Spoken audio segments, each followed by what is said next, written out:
What's up, everybody? Matt Modi here to give you my 3 favorite NFL player props for the NFL Week 15 betting slate, Sunday specifically, Sunday, December 17th. So heading into Sunday, I did have 3 picks on Saturday. Only one of the games has concluded by the time I'm recording this, so I can only tell you that unfortunately I did not get the TJ Hockenson play to cash. We still have 2 more pending. Hopefully those can come through for us. But including the L on Hockenson, that brings our total profit on the year. We're up 20.44 units with an ROI of 12.72%. All 3 of my player props for Sunday are of the pumped up variety. If we can get one of them to cash, we will be profitable. That's what I do here. If you're new on this YouTube channel, is I take player props, but instead of taking them at their main line, I pump up the numbers a little bit to get pretty juicy odds. And if you're new, would appreciate it if you could subscribe. And let's get into it. So play number 1, this is in the Commanders versus Rams game. I'm taking Puka Nacua, 100 plus receiving yards, plus 270 odds at DraftKings. So this game between the Commanders and the Rams, it's basically pick your poison between Puka and Kupp, based on who you think is going to go off. I decided to go with Puka because you're getting a little bit better price in terms of odds. Kupp has a little bit higher odds and all that stuff. I also think the way that the two play, now that they're both healthy, mostly Cooper Kupp because he's been hurt all year, I think that Puka is more in line to torch this Commanders defense than Cooper Kupp is, just based on the way that he plays. Puka's a little bit more of the deep threat type of receiver, and that's really what's been killing the Commanders recently. Granted, both are good at that, and they're both good possession receivers as well. So it really is splitting hairs, but again, I decided to go with Puka over Kupp. The reason why, in general, that I wanted to target a Rams receiver is because since week 10, the Commanders are giving up the most passing yards per game in the NFL by a pretty wide margin too. Since week 10, they're giving up an average of 307.2 passing yards per game. That's insane. They're the only team giving up above 300, and there's only one team aside from them that's even giving up above 290 passing yards per game. So if you wanted to, you could also take Stafford, 300 plus passing yards. I'm backing all 3 personally. I think all 3 are going to have a good game.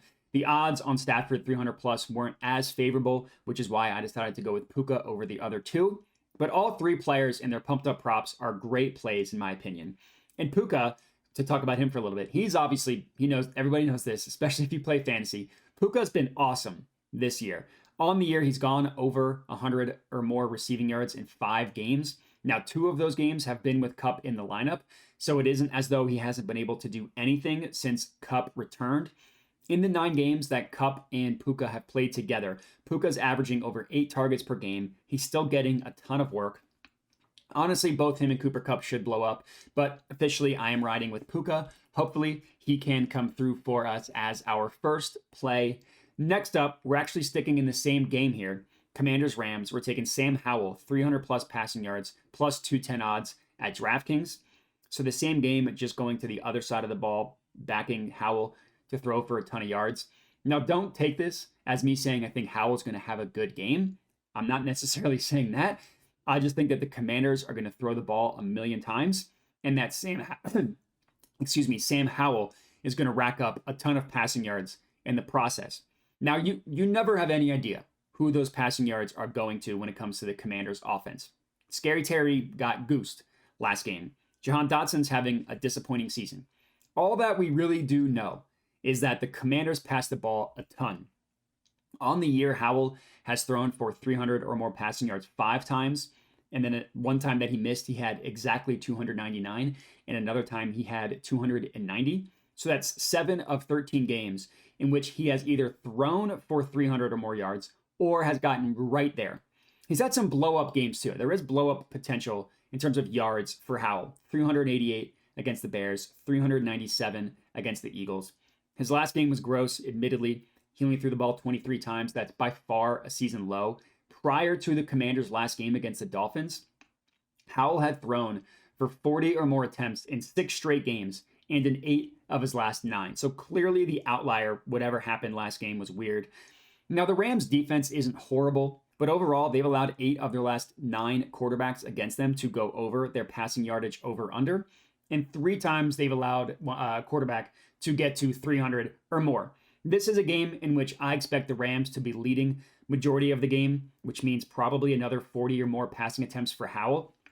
Especially, and I haven't mentioned this yet, when you consider the fact that Brian Robinson, the leading running back, is out for this game, which means that an already pass-heavy team is going to be even more pass-heavy, missing their lead running back. So, a side note, I also like Sam Howell's passing attempts over under 38.5. I'd hammer that over. Obviously, we're not tracking whether that hits or not, but just to give you advice, I do like that one a lot. As our second play, last up, third and final pick of the evening in the Bucks versus Packers game, I'm taking Mike Evans, 110 plus receiving yards, plus 380 odds at DraftKings. Now you could go a little bit safer and take 100 plus, but that's plus 260. So that extra 10 yards gets us to 260, or from 260 to 380. So that's kind of why I decided to go with it. I was also looking at receptions for Mike Evans, but generally his play style, he's such a good deep threat. And really the only thing that Baker does well is throw the deep ball. So I think yards over receptions makes more sense in this one. Now, in general, the Packers generally have a pretty good pass defense just in terms of raw stats against them. But they're so banged up, especially in the secondary, that I expect the Bucks to have a little bit of success passing the ball through the air. Starting safety Darnell Savage hasn't practiced all week with a shoulder injury. He's currently listed as questionable, as is stud cornerback Jair Alexander. Now, Alexander is probably going to play because he did practice this week, but that's still two of their starting secondary, one not expected to play, both at least banged up. And then on the Bucs side, Chris Godwin is most likely not going to play in this game with the knee injury, which means that I think that Baker Mayfield is going to hyper target Mike Evans. They already have a pretty good connection. Now with no Chris Godwin, I think that, again, Mike Evans is going to get a ton of targets in this one. Now, Evans did have a down week last week, only catching 1 of his 6 targets. That's kind of how these things go, especially with wide receivers. They're hit or miss. He missed last week. I expect him to hit this week. And Evans has generally been pretty good this year. Obviously, he kept his streak going of 1,000 or more receiving yards in a season. On the year, he's averaging over 8 targets per game, and it's 6 times he's gotten to double-digit targets. So in this game, with the banged-up Packers secondary and no Chris Godwin, I'm expecting him to get probably about 10, 12 plus targets in this one. If he does, I'm very confident that he will have a good game. On the year, he's gotten over 110 3 times. In all 3 of those times, he absolutely blew it out of the water. In those 3 games, 171, 143, and 162 receiving yards. We don't need him to blow up entirely like that in this one. We just need him to get to 110. If he does, we'll cash plus 380 odds. And that's it. That's all I got. 3 plays for you guys to lock in. If you're riding with me, make sure to comment and let me know. Other than that, remember to like the video, subscribe, all that good stuff. Appreciate everybody for watching, and have a good one.